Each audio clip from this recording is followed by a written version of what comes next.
find myself falling again and again. And then again I feel that I'm pulled down. And then I again manage to fall somehow. And it's... So after this moment, do not fall. No, that is too much, right?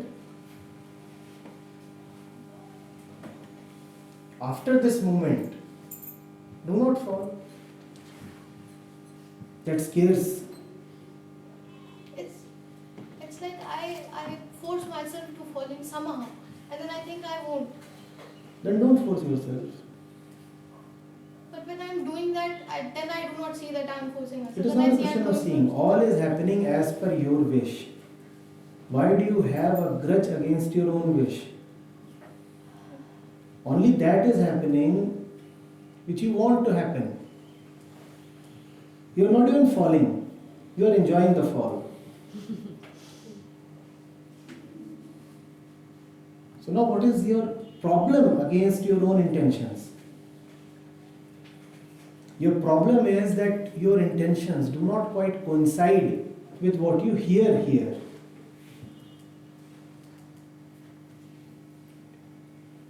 Your problem is not that you have seen the baselessness and the hollowlessness of your intention.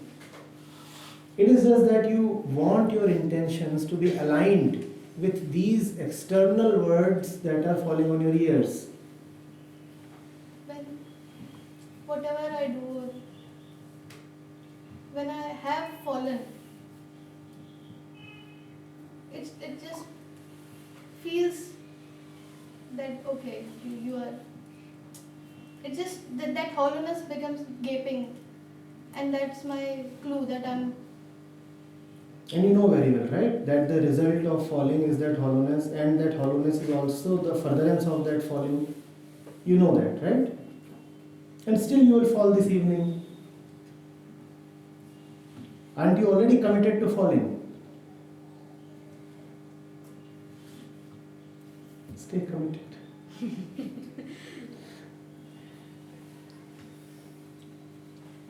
If you can stay fully committed to anything, it is all right. Don't you see that we don't even have commitment towards even our own convictions? Somewhere you are quite convinced of the veracity of what you are doing.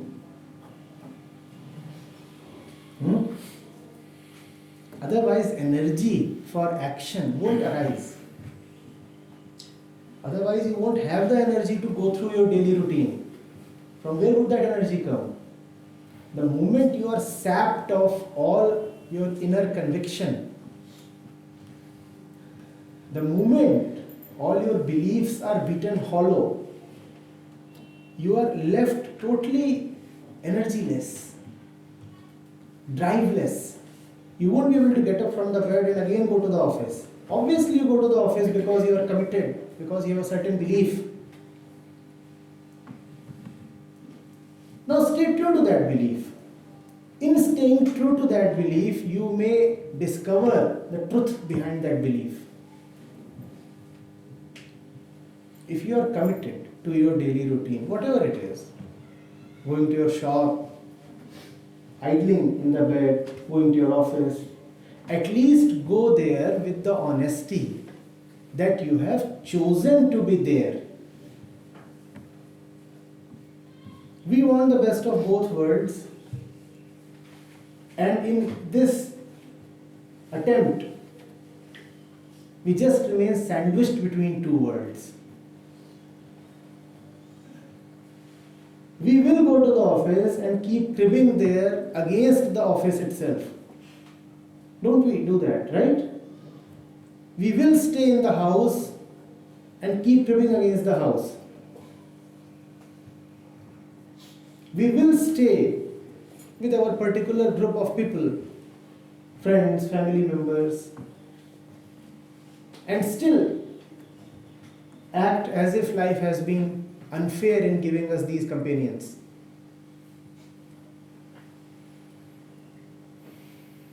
Be honestly committed to your actions. If you are choosing to be at a particular place, if you are choosing to be with a particular person, be fully there. Why fool yourself?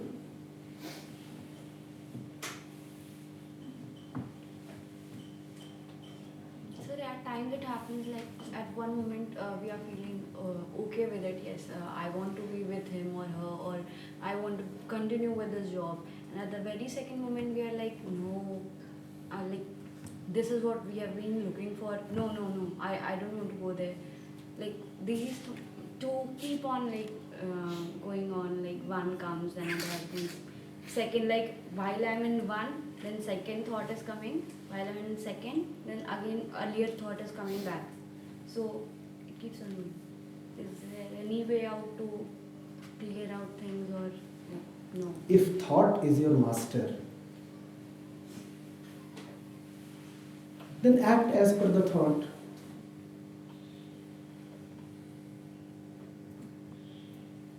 Why should there be any complaint? Thought by its nature is fickle. Thought by its nature rises and falls, moves into its opposite, changes shapes, forms. How can you complain against thought? You are complaining. Sometimes the thought of staying with a person comes, sometimes the thought that I should not stay with that person comes. But that is how thought is. That is the very definition of thought. No thought can ever be stable. My question to you is thought your master? And if thought is indeed your master, if you have submitted yourself to thought, then by all means keep following your thoughts, and that is what you will get. A life in which you will be thrown around along with the thoughts. A life that will be as anchorless as thoughts are. A life that is as easily influenced by the environment as thoughts are. Thoughts will remain what thoughts are defined to remain. Thought will move according to its own mechanisms, according to its own construction. Why do you want to stay pegged to the thought? It's like riding a horse and saying, oh, the ride is bumpy. Will the horse move like a Lamborghini? You chose to ride the horse. You selected the horse. Now you are saying, oh, the shock absorbers are not quite fine. Hitting my bumps. You have chosen your preferred partner, and that partner according to you is the thought. Thought will do what thought does. Why is your relationship based on thought? This will be the punishment of having relationships that are based on thought. This will be the result of having relationships that are based on calculations, because thought calculates. This will be the result of relationships that are secured, predictable, well thought out. If your relationship is based on thought, it will suffer all the travails of thought. Instead of asking the horse to behave itself, why don't you just get down? But no, you are taking the horse to a personality development class. You are saying, please train the horse, the thought, to behave properly. Let's take the horse to some ashram where they will teach him some fine etiquette, cultured thought. Gentle horse. Gorse.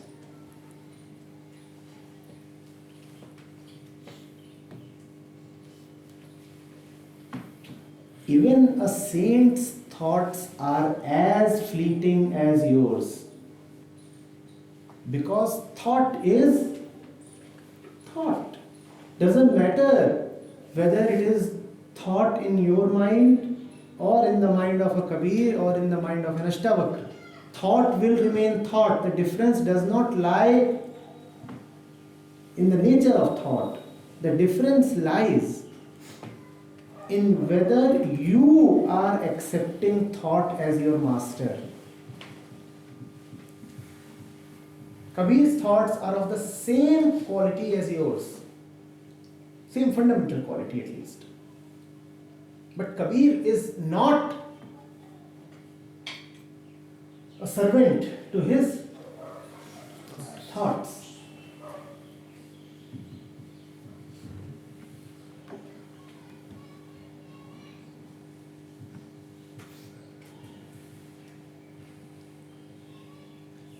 In fact, much better than thinking about someone is to just feel about him. If you don't have any meditation in your life, you at least have feelings. Better move on your feelings and intuition.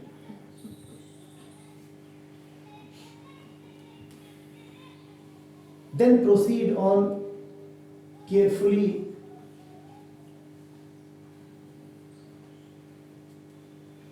carved out and thought-based association.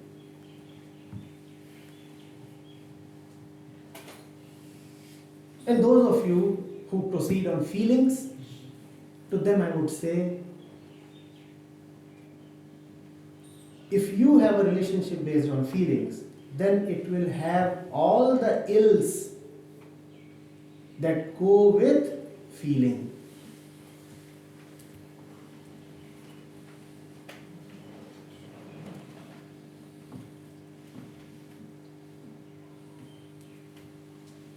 And if you can have a relationship based on just simple love, then that relationship will have all the characteristics and all the simplicity of love.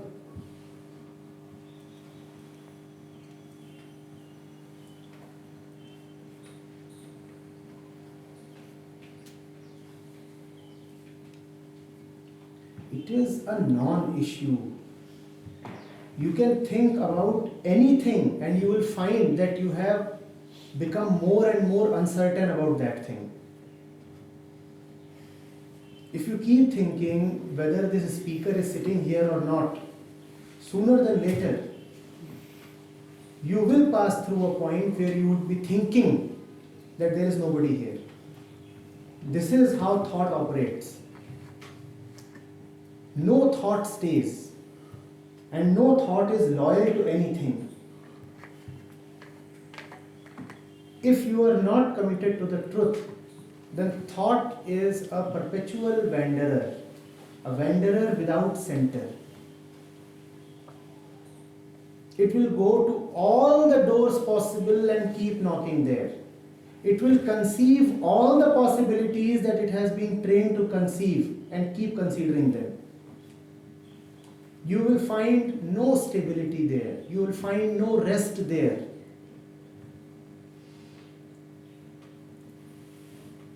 There is no certainty in thought. How can you have stable relationships there?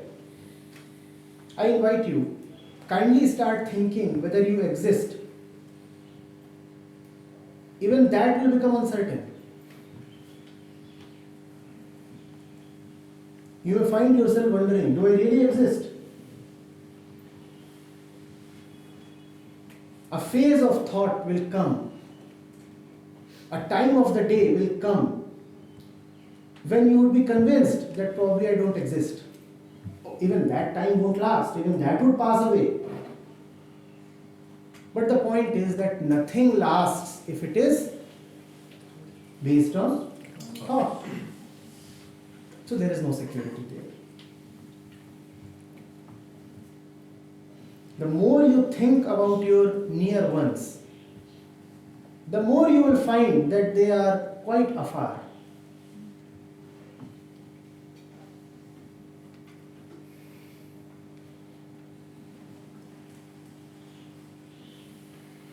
Don't thoughts help us understand things? Understanding comes first, then come thoughts. This may sound strange because conventionally we have been trained to use thought as a tool to understand. That is fallacious. First comes understanding, then comes thought. The purpose of thought is not to understand, but to give a language to understanding. Thought can never help you understand. The purpose of thought is to articulate. That is why thought and language necessarily go together. Thought can at best articulate your understanding, and that is the genuine function of thought. Genuine function. You already know, but conscious mind proceeds on language. So thought will help you put in consciousness what you know. Are you getting this? Thought will help you put in your consciousness what you know. That does not mean that without thought you will not know. You will still know. You will still know, but as a conscious mind, you will have nothing to claim as your knowing. Are you getting this? Thought does not help you understand. Thought helps you claim that you understand. And sometimes that claim is needed. In the field of consciousness, that claim is needed.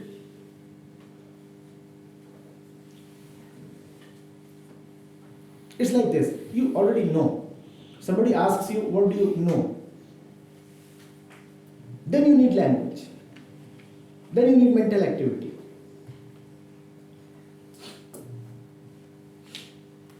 And if the other one is not still able to conceive what you are saying, then you will probably need to think a little and give him an example that belongs to his domain. You will have to think about his situation. You may probably have to gain knowledge about the environment he is coming from, the languages he knows, the metaphors he would comprehend. And then you will build a narrative around all of that. Here thought is needed. Understanding pre-exists thought. Awareness pre-exists consciousness. Consciousness will not lead to awareness. Awareness is the basis of all consciousness. Consciousness may come, may go, change shape, change color, awareness remains. Thoughts may come, go, rise, fall, move into their opposites. Understanding remains. You already understand. What do you understand? You already understand. What do you understand? You already understand. The function of thought is to say, what do you understand? That is why thought, even as it describes understanding, also corrupts understanding, because language necessarily has objects. Thought will always want to answer the question, what do you understand? Understanding is there, objectlessly, subjectlessly. Not only does it not have an object, not only can you not answer what do you understand, understanding also does not have a subject, so you can also not answer who understands. Neither is there something to understand, nor is there somebody to understand. But thought always has a thinker And thought always has an object of thought. What are you thinking about?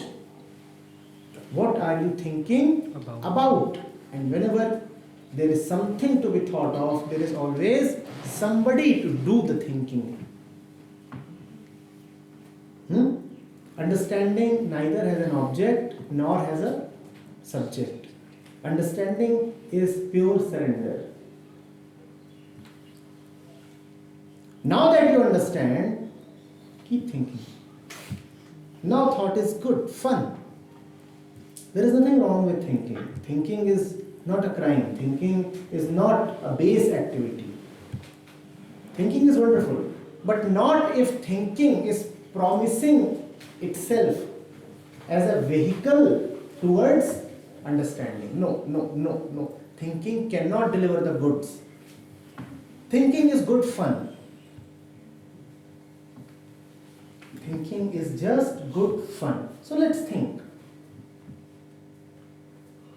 Let's think, but let's not be in the illusion that thinking will take us to the beyond, that thinking will take us to our heart. Thinking cannot do that. And that reduces nothing, because thinking is still good fun. The conscious mind needs something to play with. Thoughts are its toys. Give it good thoughts.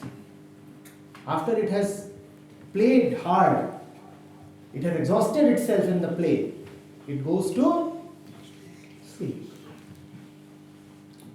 So healthy thinking is a wonderful thing. The mark of healthy thinking is that it will exhaust itself out. It will come to a point of U-turn. That point of U-turn is also a point of no return. Because beyond that, thinking cannot proceed. Beyond that, thought consumes itself. Now gone.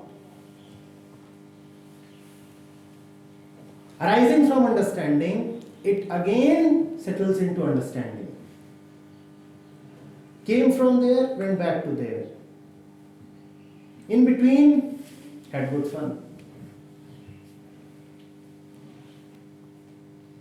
Like a kid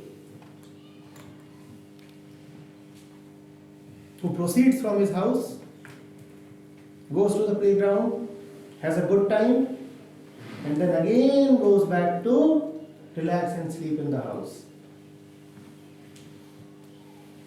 The house comes first. In the house is the kid born. In the house would the kid again go to sleep and in that sense pass away.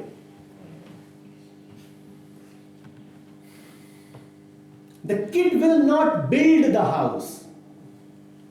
The house is ancient. Several generations of kids have been born and brought up there. The house is ancient, very, very, very ancient.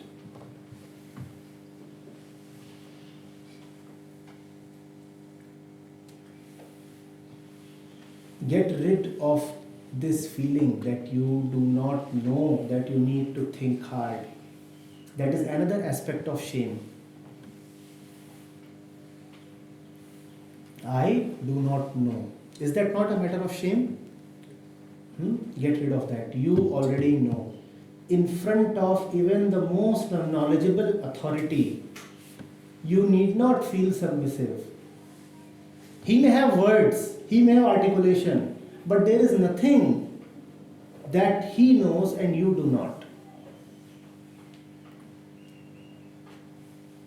He may have flowery faces, he may have scholarship.